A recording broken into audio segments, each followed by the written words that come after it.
Have you ever had a guy who was acting a little funny around you in front of his friends? Wouldn't give you kisses, wouldn't say that he loves you, wouldn't hold your hand? Hello, friends. My name is Maria, and today I have an email from a girl who needs a little clarity on a scenario because she went out with some people and her boyfriend wouldn't publicly hold her hand. But I think you'll see as I read the email, that's the least of her problems. So let's dive into it.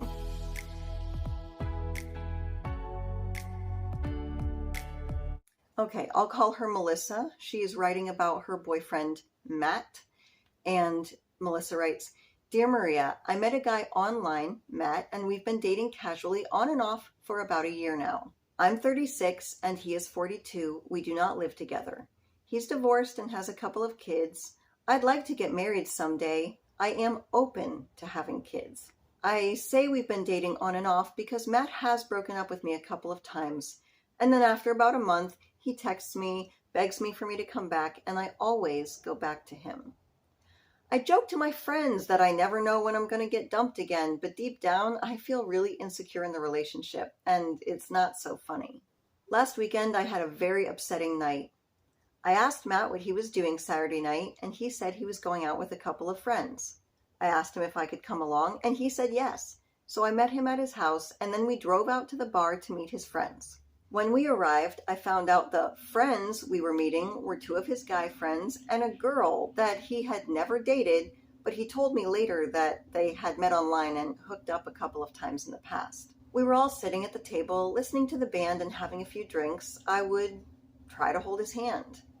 He kept using little excuses to pull his hand away, and then finally, when I became very insistent, he took my hand and held it under the table.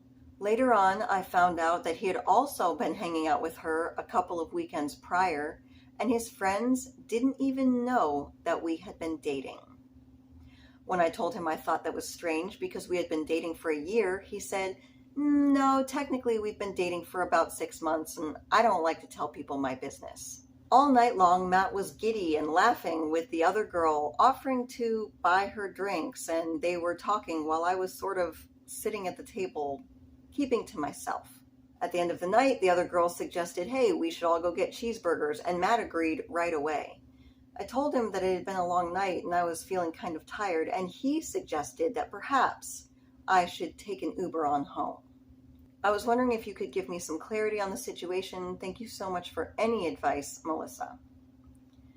Melissa, you must be exhausted. This situation, never feeling secure in a relationship, always waiting for the other shoe to drop. You can't even make long-term plans to go to concerts or vacations. You have no idea if this guy will have dumped you by then. That sounds exhausting. I'll tell you what else it sounds like. It sounds like he took you on a weird date with a girl that he was trying to hook up with. I mean, at the end of the night, who was he with? He wanted to follow her to the burger place. He was going to put you in an Uber home. That's not what boyfriends do with girlfriends that they care about. Now, I want to address the hand-holding thing because I know you had kind of put that in the subject line of your email. Just because a guy is okay or wants to hold your hand in public doesn't mean he wants you to have his babies. It doesn't mean he's going to ask you to marry him. But if a guy will not hold your hand in public, well, that's a pretty serious sign that he's not going to want any of those things from you down the line. You know how I know this? I've done it. I've done it with guys that I wasn't serious about. I would go out on a date. I'd want to have some fun, have some drinks, have some laughs. I like the guys. They're nice enough. They're cute enough.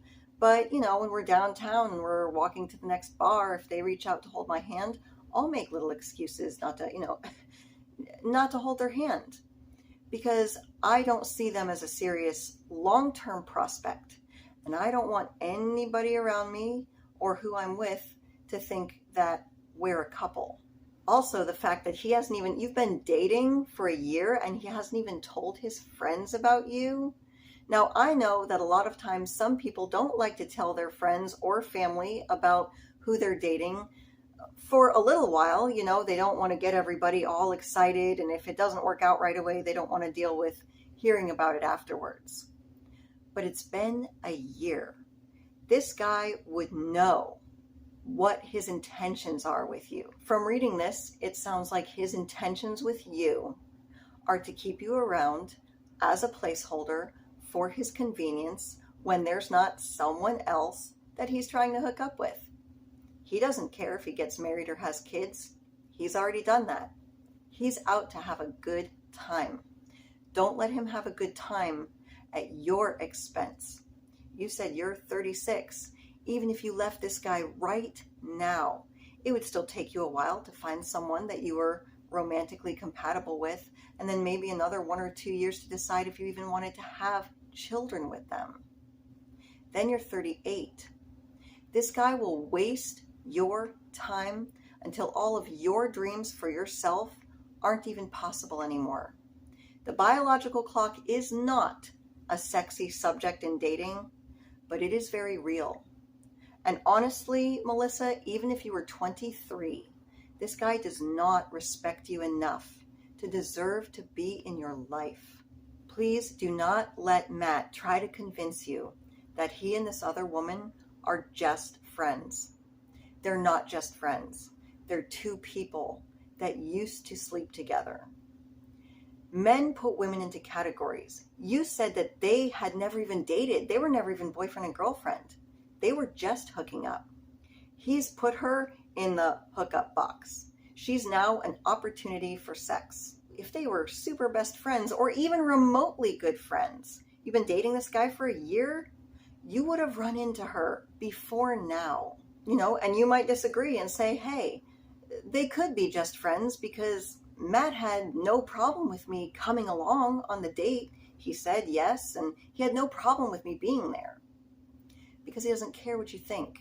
He doesn't have any respect for you. And he has learned that no matter what he does, you will always take him back.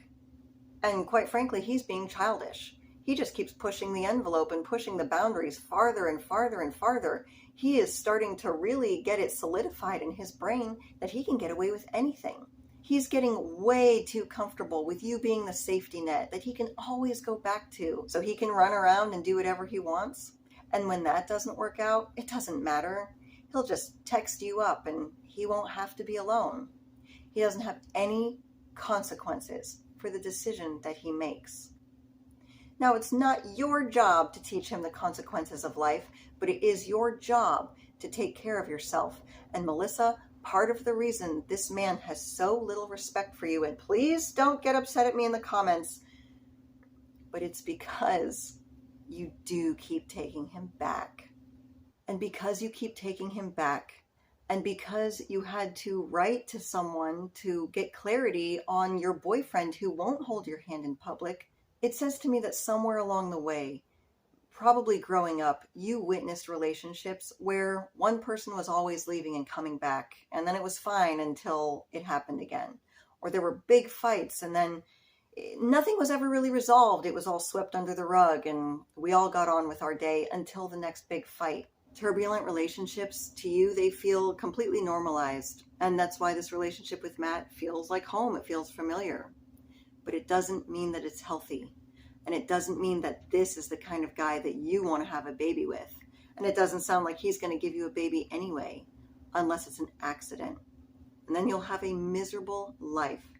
Because Matt was never serious about you. And now he's only staying with you because there's a baby involved.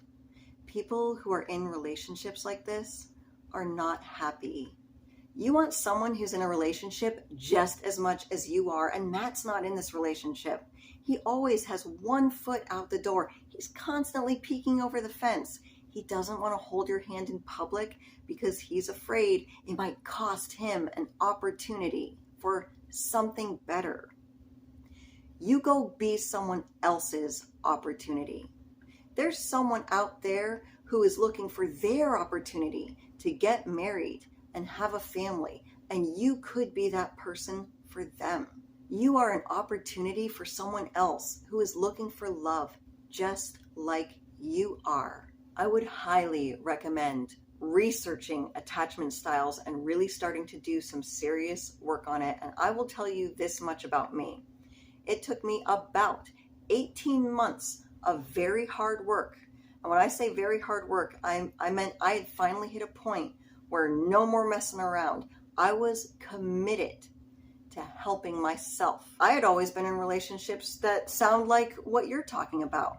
You know, they waste my time for a couple of years, they treat me poorly, and then they leave me.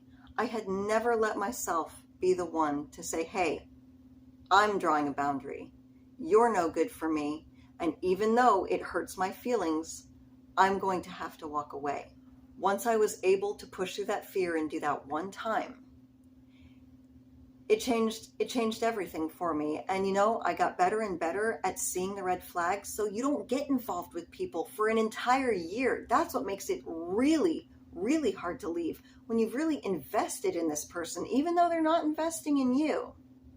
But when you learn the signs quicker and quicker, that's when you really start cooking with oil, because you'll get into these relationships and you'll start finding out, it'll get easier for you to tell right away, like, oh, yeah, he's not going to respect me.